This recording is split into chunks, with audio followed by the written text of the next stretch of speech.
And whenever you all are ready, you just begin. I'm going to shut the door so it doesn't bother anybody. Thank you. Miss Oliver will turn it off. No commercials, huh?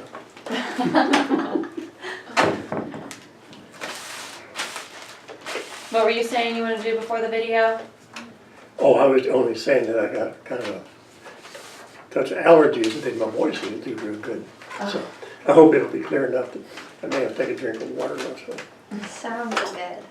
Okay, are you ready? Mm-hmm. Okay.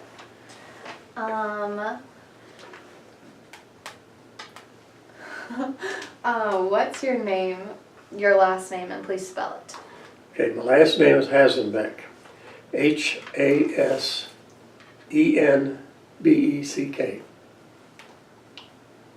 And then your first name? Official is Lawerce, but I go by Larry. And your middle initial? L. Okay. Okay. What year were you born? Gee whiz. 1939. Where did you live when you became a part of the military? I lived in Freeburg, Missouri, approximately 30 miles southeast of here, Osage County. Did you move here after the After I military? got out of the service, I Moved to got Joseph? married and moved to Jeff.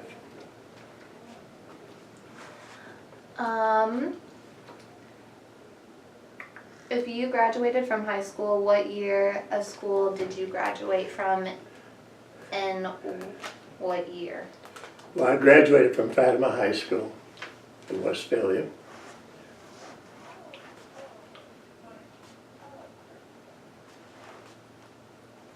And what year did you graduate? 1957.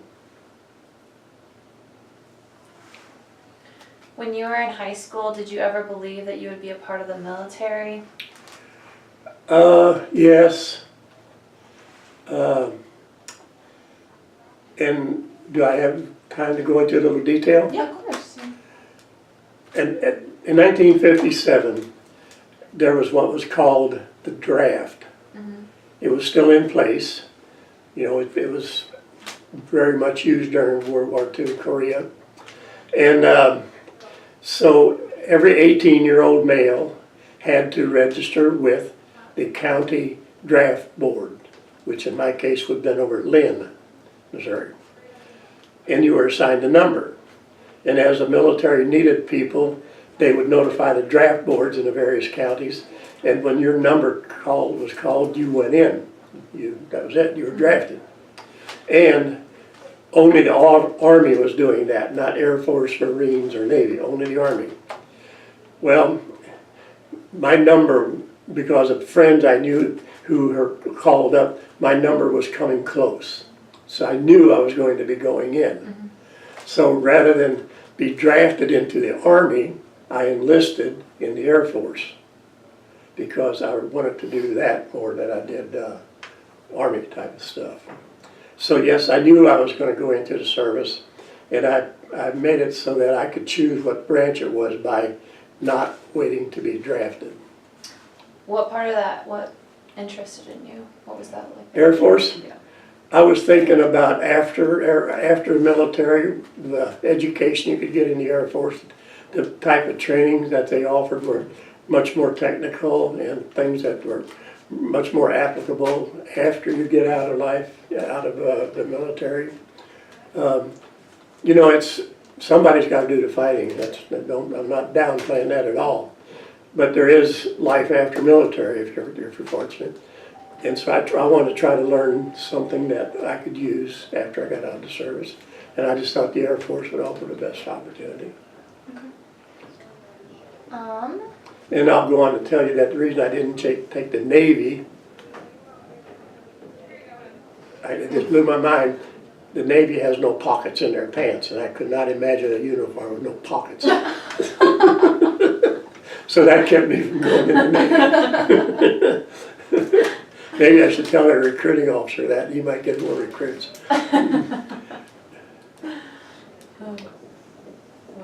And also, most of my buddies were being drafted into the Army, so I knew it was just a matter of time.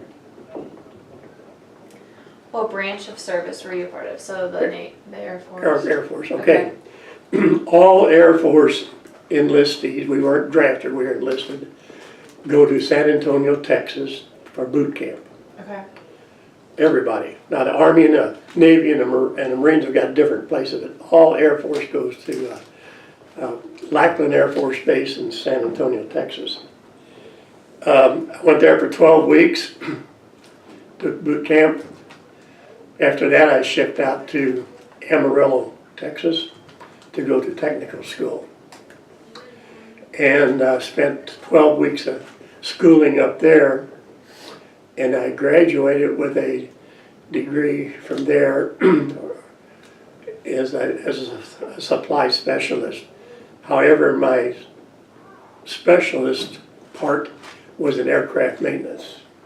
So I was primarily trained to be able to supply parts for various types of airplanes, okay, and stuff like that. And so that's where I went. And I went in October of '58, and I didn't get to come home on a break until May of '59. So I was gone quite a long time before I got to come home. And then, am I getting ahead of yours? No, you're fine. Okay, and then I had 6 days to get from Amarillo, Texas to Germany. Bitburg, Germany was where they stationed me. Bitburg is in the Eifel Mountain regions of the southern part of Germany, not too far from Munich, places like that. But I only had 6 days, so realizing most of that 6 days was travel time, I only had 2 days to be at home in those 6 days that I was. So I was actually gone from October of '58 until May of '62 without getting to come home, except for 2 days. Oh, yeah. So I went right from school to work, you might say.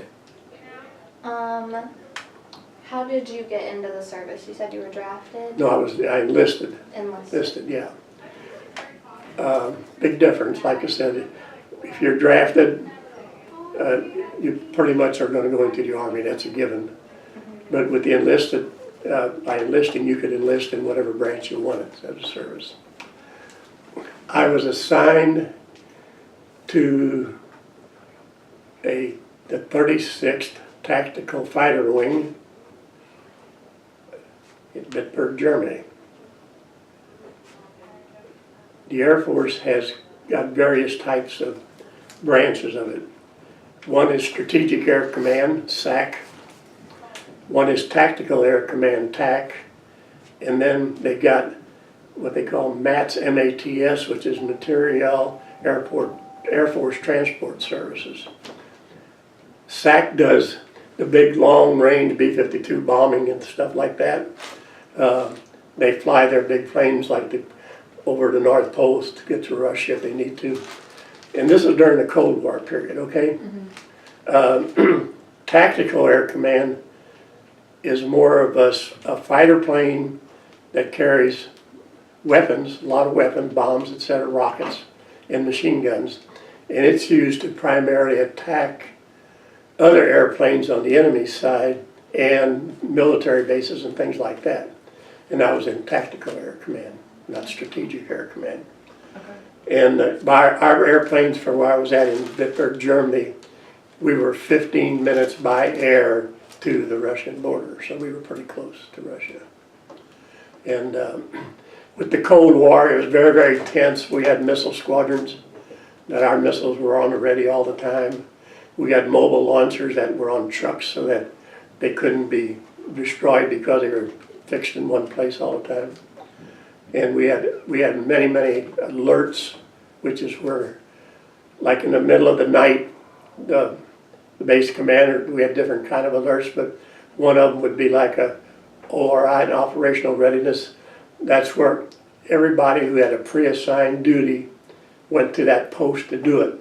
My duty during an ORI alert was to go to the military police squadron, get a machine gun, go up on a flight line, and I had a unit, a station up there to where I was supposed to position myself. Meanwhile, all of our airplanes are taking off to their targets, and it's this mass chaos that's going on in the middle of the night, and things are happening everywhere real fast. It's a very dangerous situation. That was an operational readiness inspection. Then we had chemical, CBR alerts, chemical, biological, and radiological alerts, nuclear weapon type stuff, okay? Because remember we dropped the nuclear bombs on Japan, Hiroshima and Nagasaki? Well, that started the nuclear age. So we had alerts where we had to wear gas masks in case we were attacked by a chemical. We always wore a dosimeter around our neck, and we'd have to have it checked every week to see if we were exposed to any radioactivity material. And so we had those kind of alerts that we would have to do certain things in the event of a chemical attack. And then we had the NEO, Alert Data Evacuation Operation, and realizing that there are dependents over there. Some of the men brought their families over to Germany, lived in the base housing units, kind of like a college dormitory area, only there'd be thousands of them. Those people, in the event of a threat of an attack, had to be taken out. Holland was not too far away. Holland was not part of the nuclear armed NATO countries, and NATO being North Atlantic Treaty Organization, which were all the countries that were our allies during World War II. Holland was not part of NATO, it was neutral. So they were safe from a nuclear attack by the Russians, okay, because there was no weapons there. So we would take all of our dependents, and these were mothers with babies, newborn babies, teenagers in school like you all. All of them had to go to Holland to a base we had there. And they may be there for 2 weeks, and then we had to bring them back to the base because the base would not be a safe place for them to be. And we had a French garrison that was attached just to the outside of our base. And it was their duty, once our airplanes got off the ground and we all did our things that we were supposed to do, our missiles were launched and everything was gone, the French would come in and defend the base. And the runway was mined so that once our planes were up and gone, the runway was blown up and destroyed, so it couldn't be used by the Russians. And so that was the NATO evacuation operation alert. And those are the three things that we just did all the time, always on the move. Germany was way too populated to practice bombing and strafing like that. So we had a range down in North Africa, at Lawerce, Libya, a base down there. And we would fly our military fighter planes to Lawerce, Libya, and we could practice bombing and strafing out there in the desert where you couldn't hurt nothing, just all sand. And everybody had to take turns going down there for one time a year for 59 days in a row while you did that. And so I was there 3.5 years, so I went 3 times. But that was how we were able to keep our pilots sharp on being able to hit their targets and do what they were supposed to do. Where are we at? Where was basic? San Antonio, Texas. And that was, the Air Force base was Lackland, Lackland, Lackland Air Force Base, San Antonio, Texas. It is said that in basic training, the individual is broken and the serviceman is created. Would you agree with this? Absolutely. You get people from all walks of life coming in there. I had some guys in my outfit that were from New York, Pennsylvania, places like that. And I'm from the Midwest, kind of a laid-back redneck. These guys are machos and had the slick back haircuts, Boy, they were jiving and going on. And you go to your first trip to the barbershop, you come out about like that, they're crying and whining and carrying on. They had their beautiful hairdos and all that, And so they immediately begin to break you down, immediately. You get to that first sergeant, that drill sergeant, the guy who's your mother and your father and your sister and your brother and your worst enemy and your best girlfriend. He's everything to you. He's in your face all the time. Right there in that private spot, you know, that he gets right up in your face and barks orders at you. And you get to the point where you're just almost afraid to move because you're going to screw up, you know. And we had a black guy in our outfit, a very nice guy, but he had the bad luck of having a natural smile on his face, and just always there. That's just his feature. We were having the barracks inspection, and the sergeant come in. He's going down, and of course we're all standing at attention with our uniforms pressed nice and beds made up nice and all that. And this guy's standing there, and the sergeant said, "What are you smiling about?" Well, he wasn't smiling, that was just his feature. The sergeant kicked him in the shin, and he had these steel-toed army boots, and like our military boots like we all wore. Kicked him in the shin, the guy never blinked an eye. Well, about 15 minutes later, when the inspection was over, the sergeant walked out. There was a pool of blood on the floor. He had broke his leg, and he was still standing there. Then he never even winked, and the blood was just running out of the top of his boots. And it's amazing how they can do that. It is absolutely amazing. When I went in, I weighed 135 pounds. I was 6 foot tall. When I got out of tech school, I weighed 185 pounds, and it wasn't fat. It was all muscle. You do things you didn't think you could ever do, but they get you there and get it done. And carrying a 75-pound backpack, you know, for a 25-mile march, you know, in the middle of the night, all night long, you walk, you know, and you wouldn't do that type of thing here at home. You know, you couldn't get out of town, you know. So, but you end up doing it. So it's unreal. Yeah, definitely, you're a different person when you come out. Probably, if you went in as a smart aleck, you're going to come out more serious-minded. You know, you got a different personality. There's some don't make it, and they wash out. But it's quite an experience to go through. But it make you a better person when you went in. You learn to respect things. How long does basic training last, and what year did you finish? Well, I started in '58 in October. And then I went straight from basic training. And in December, I went up to Amarillo, Texas for tech school and continued basic training up there. Basic training was broken in 2 halves. The first half basically is the break you down half, get you to learn how to march and get you how to do this and do that, you know. Like, one example, if you shaved and your drill instructor come along and he saw a whisker, he had a little pair of tweezers, he would take it and pull it out, you know. And then that's just a part of the breakdown. So anyway, you go through that the first half.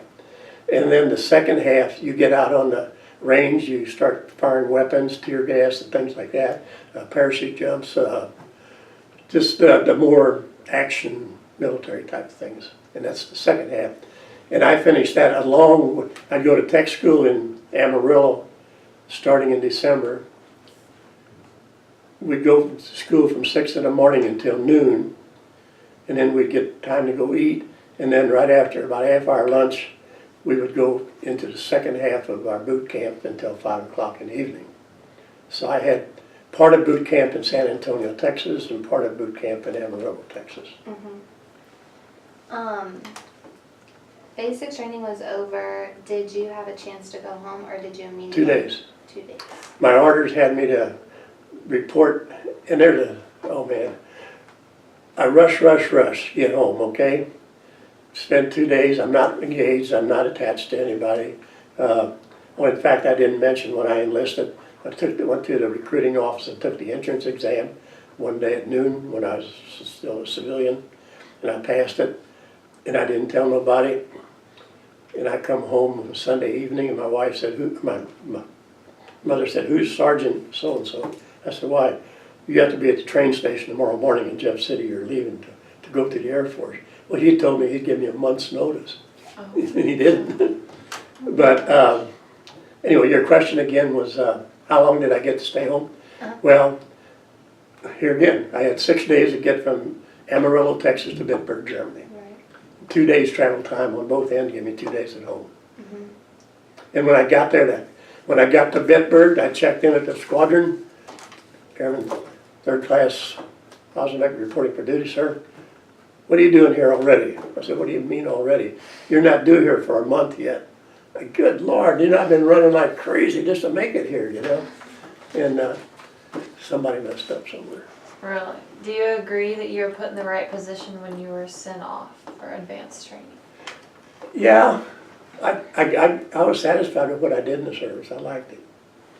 It was a rewarding, and I learned from it, and today I've got really good mechanical skills. I learned, you know, you've heard the old saying, you can't see the forest for the trees.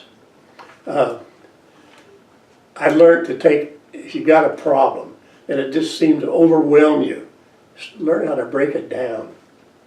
Pick out a piece of it that you understand, and then pick out another little piece and another little piece. And eventually you'll get the big picture. So, but if you just let it all come at once to you, it's like drinking out of a fire hose, it'll overwhelm you, you know. And so you learn that in the service, you know, stuff like that. What specific skills do you remember being taught during advanced training? Well, I'll never forget going through first aid with combat wounds and stuff. That was horrific. I wouldn't want to be a corpsman or a medic anymore, because that's just too gruesome. But so as far as skills, I don't know. I think I just learned to reason things out better, to not panic at the first sign of a problem, to you know, gather my thoughts and figure out a way to resolve the problem. Because it's pretty, sometimes, like I said, you can be overwhelmed by it, and it's just, a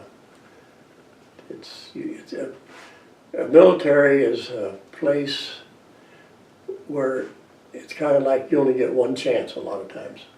And so when you take that chance, you better put some thought into it, you know, because you may not get the second time around.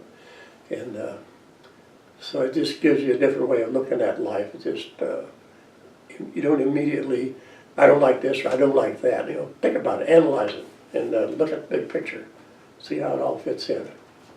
What was your first job when you began in the service? Well, as a supply specialist, there was no one big thing in there. I mean, of course, we made sure that all the mechanics had all the parts they needed for the aircraft. I became very familiar with, there was a new jet engine that had just came out that they were using in these fighter planes, and it's still in use today. And all branches of the service used it. It was a J57 engine made by Pratt Whitney. And I learned, you know, to work on that thing pretty daggone thoroughly. And in fact, we were down in Galveston, Texas last year in the Gulf Coast. And they got an aircraft carrier docked there to Lexington and went on board it, and they had their F-4H Tomcat airplanes on the end on that ship, and they had a jet engine down in the whole area where they repair airplanes, and they had sawed it in half the long way, like the jet engine's 20 feet long, okay, give you an idea how big it is. But they had cut it in half the long way, so you could see everything inside of it. And boy, that brought back a lot of memory. There was a lot of times I wish I could have sawed my engine in half to work on it, you know, because you didn't know exactly what was wrong with it. Right. What was happening in the world when you were in the military, for example, War, Cold War, or 9/11? Cold War was a big deal. The Russians were, with the nuclear arms race was going rampant. I mean, it was just going out of, you know, we were building these silos with these huge missiles in them that could reach Moscow, and Moscow had them to reach New York and Washington. There was a lot of testing the waters. Cuba was trying to put, Moscow was trying to put missiles in Cuba, and that was only 90 miles off the coast of Florida. And so, as you know, Kennedy blocked that. That was a big deal, but probably the biggest, and that was in Germany, when the Russians launched their first spaceship, the Sputnik. You ever heard of Sputnik? Yeah. Okay, that went up while I was in Germany. And of course, you know, we're there. It hadn't been too many years before when we fought the Germans and beat them, okay? Right. Well, in our aircraft hangars and a lot of other buildings on the air base, we had German civilians working there on the base. They called them CSUs, the Civilian Service Units.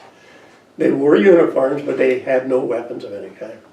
Anyway, we had some CSU people working in the aircraft hangar there in our buildings around there. And you would think, you know, Russia killed millions and millions of Germans, and the Germans killed millions of Russians. So you'd think they'd be bitter enemies. The United States killed a bunch of Germans. But then when we got done with the war, we built Germany back better than Hitler could ever have done it. And we built it back, so they liked us. But believe it or not, when the Russians launched that Sputnik satellite, the Germans were clapping their hands for the Russians. And you know, they were bitter enemies. And Russia didn't do a damn thing for Germany after the war, except build that wall in Berlin, which cut the country in half. And even though we're there, giving them, Hitler said after the war's over, every German will drive a Volkswagen. Wonderful. Well, America won the war, now all the Germans are driving Mercedes-Benz. You know, that's the difference. And still, they cheered the Russians whenever that missile went up. So that was hard to take. Can you remember any names of the people you served with? Oh, good Lord, yes. Um, I can even tell you the name of the German who was in charge of the CSU people in our shop. Leo Schweinfelder was his name. And get this, he was captured by the Americans during World War II and sent back here to the United States, to Idaho, to a prisoner of war camp. And they had a big potato farm there. So he raised, or as a prisoner, he worked on a potato farm. He didn't want to leave after the war. He wanted to stay here, but they made him go back. And he couldn't say enough good things about being an American, you know. But still, when that dang missile went up, they applauded Russia. Dave Carrigan, Bob Sweeney. Oh, there's a black guy there, his name Finley. Hey, back then, the military was segregated. We had the 3-story barracks. On the top floor, on one wing, one end, was just blacks. All the whites were in the rest of the rooms and areas. So the blacks were segregated from the whites. And not in the chow halls, not anywhere else, not on the ground doing work or anything like that, or in the shops. But anyway, there was one of them, his name was Finley. Gamble. Well, we got these sergeants that didn't bring their families over.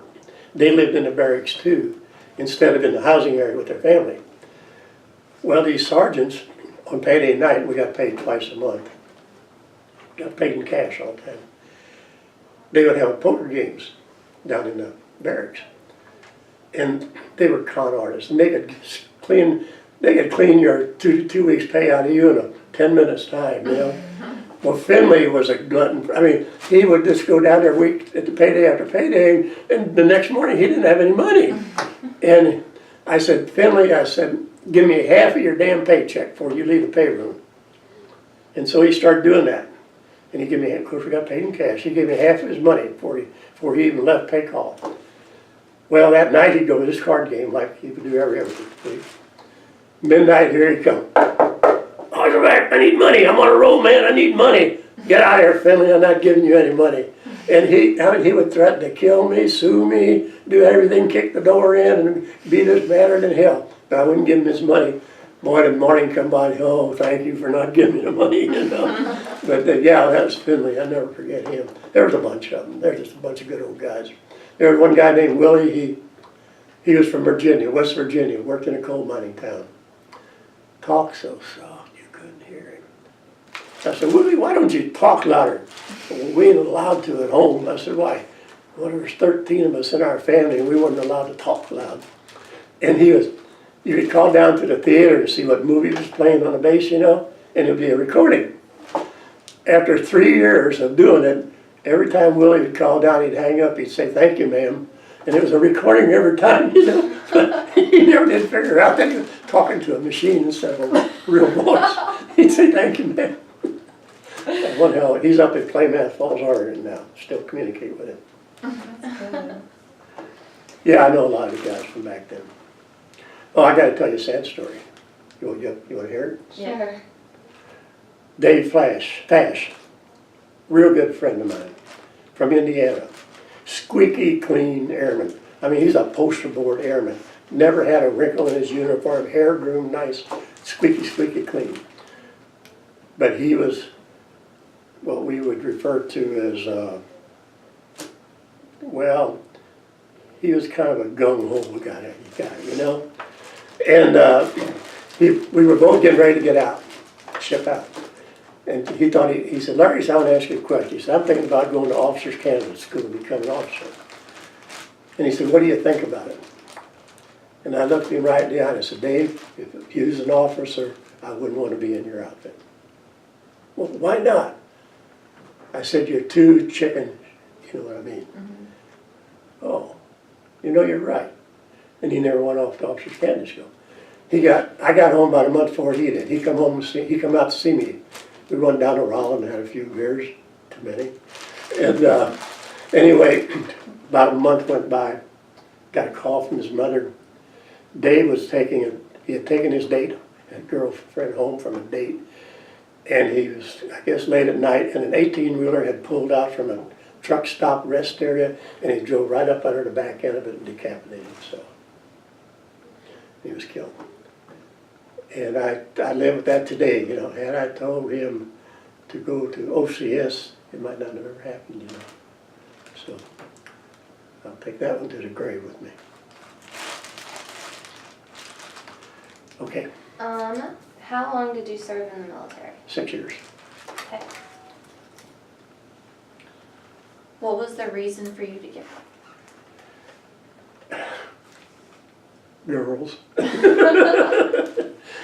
Would you believe it? My wife now, and back then just my girlfriend, she didn't date anybody while I was gone.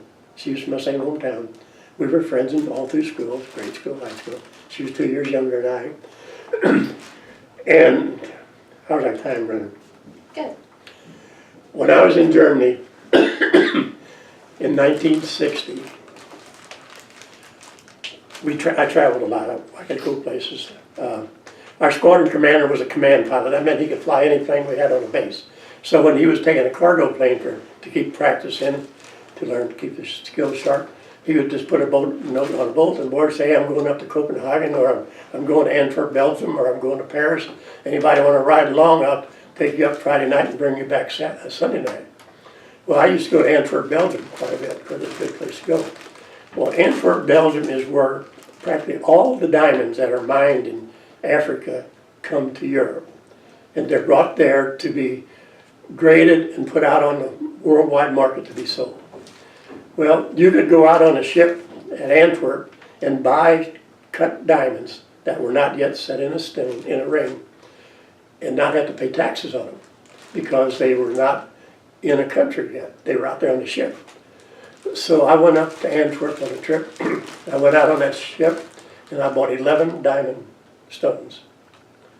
And that's quite a bit, really, because I was only making $124 a month. And anyway, bought those 11 stones, brought them back to Germany, went into Bitburg, the town there, to a jewelry store, and had a wedding ring and an engagement ring made. And as an enlisted man, I could only send diamonds home one time without any tax on them. Officers could do it every day, but not enlisted men. So my wife's brother, I wrote him a letter and told him I had these rings. And on a certain day, I was going to mail them to him. And he said, "Just keep them and not say anything." And on a certain day, I was going to call Ruth at home, his sister, before she went to work that morning and propose to her. Well, back then we only had a transatlantic cable. If you wanted to make a call back to the States, it took 6 months. You had to put your name on a waiting list. So I was at work and they called up and they said, "You have your service club at 10 o'clock. Well, I had set it up for that day that I wanted to talk to Ruth. And at 6 o'clock in the morning here is 1 o'clock in the afternoon in Germany. So it was 1 o'clock and I called, I can hear the Berlin operator, I can hear the Paris operator, I can hear the New York operator, I can hear Jeff City operator. Then I hear Freiburg operator, where they had one of them old switchboards where you plug the wires in. And the Jeff City operator said, have a long distance call from Germany for Ruth Rodemaker from Larry Hasenbeck. And old Miss Nutter said, oh my good Himmel, which is, oh my God in heaven. And of course she probably jacked in the whole town to listen, you know. So I proposed to my wife to be over the telephone then from Germany. And that was in 1960. And then so she waited until we got home and we got married. So I was engaged 2 years while I was over there. Long distance. What qualities did you believe you carried from the military where you are today? Respect. Appreciation. Love of country. I don't know, those are main ones, I guess. What are your most enduring memories of your time in the service? Most enduring. I wouldn't call the military an enduring place. I don't know. We didn't do anything social. It was all business. It was all. You develop a camaraderie in the military with people you never even began to realize existed before you went in, and you become like family. And you find out you do things for them that you wouldn't ordinarily do for somebody you didn't know, you know. And so you become very close. You could be. It's a definite. If there's one word that can describe military, it's a team. And everybody works together to get the job done. But I don't know. That's a tough question. I made friends with a lot of Germans. In fact, one of the young German guys that worked on a base, his dad was killed during the war, and sometimes I'd go home with him on weekends, and his mother was still living, and they treated me really, really nice. And that was, well, in fact, I guess maybe this kind of answers your question. While I was there, he got married, and they had twin boys, and I was baptismal sponsor for him. So, kind of cool. And I still keep in touch with him today. So, along with him and the guy that you talked to, you told us about, do you get back together with any of the other guys? Yeah, I talked to Charlie Walter. He's down in Sankston. Reuben Williams is up in Klamath Falls, Oregon. Dave Kerrigan's in Harrisburg, Pennsylvania. I'm on Facebook with Dave Spitziarch. How's that for a name? That's as bad as Leo Schwingfelder. Dave and I, Dave was Yugoslavia descent. Yugoslavia was one of the countries controlled by Russia after the war. They were the communist bloc era, part of the Warsaw Pact. We were in NATO. Dave had relatives he wanted to go visit. Well, you had to get permission from the embassy to go there, from both embassies, Russia's and ours. But you couldn't travel alone. So Dave and I went to visit his relatives in Czechoslovakia. And, oh God, talk about going backward in time. They were not allowed to have radios. They couldn't watch, they had there wasn't no television. On Thursday nights, it was mandatory. They all went down to a common community center and watched propaganda films from the Russians. And Dave's family down there had a crystal set, which is a little, you can go to Radio Shack and build you a little homemade radio. And at midnight, the Armed Forces Network would come on the air, and they would listen to the Armed Forces. They had to go like in their cellar, in their house, and listen to this, because if they got caught, they were in trouble. Mm-hmm. And they would listen to the Armed Forces Network, and that was the only way they knew what was going on in the outside world. I mean, it's a completely different way of living. And on the opposite side of the coin, at midnight, back in the base, in the barracks, and our radios, Moscow Molly came on. Hey, GI, what you think your girlfriend's doing tonight? I'll bet she's out with your best buddy and down on the beach sucking up margaritas, you know? Just anything to get your goat. Oh, yes. I mean, you'd be so damn homesick by the time she got off. But we listened to her every night, you know. She was just there to break the morale down. And we had a newspaper called the Stars and Stripes. And that girl could read between the lines better than anybody I ever saw. She could take an article and just turn it absolutely from positive to negative. It was amazing what she could do. Oh, Moscow Molly. Yeah. That was an enduring moment. Lots of stuff going on. Is there anything you'd like to wrap up with? No, except that I'm really grateful for this chance for this interview. I've talked to many places, different organizations, some Rotary clubs, VFW clubs, high schools, military organizations. I've been invited to Memorial Day activities at Whiteman Air Force Base. I had lunch with dinner with the base commander.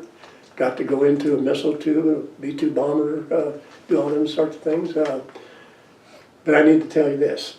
I have a brother who's missing in action in Vietnam. We don't know what happened to him. April 21st, 1967, him and 3 other guys were on a blocking mission and they never returned and never seen again. And I'm glad you said something because I got something here for you.